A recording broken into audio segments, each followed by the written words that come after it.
মানবিক পুলিশ আকরাম হোসেন স্বপন নিজ এলাকা পাবনায় প্রতি বছর নিয়মিত একটি করে তাফসীরুল কোরআন মাহফিল দিয়ে আসছেন।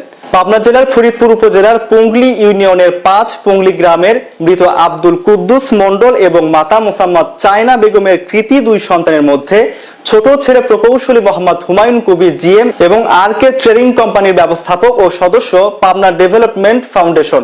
এই মানবিক পুলিশ তার নিজ এলাকায় মানব সেবায় এগিয়ে আসছেন।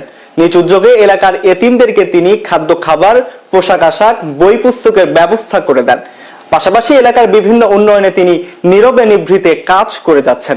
আসলে ইসলামের পথে চলতে অনেক বাধা বিঘ্ন আসবে, পিছিয়ে দেওয়া যাবে না।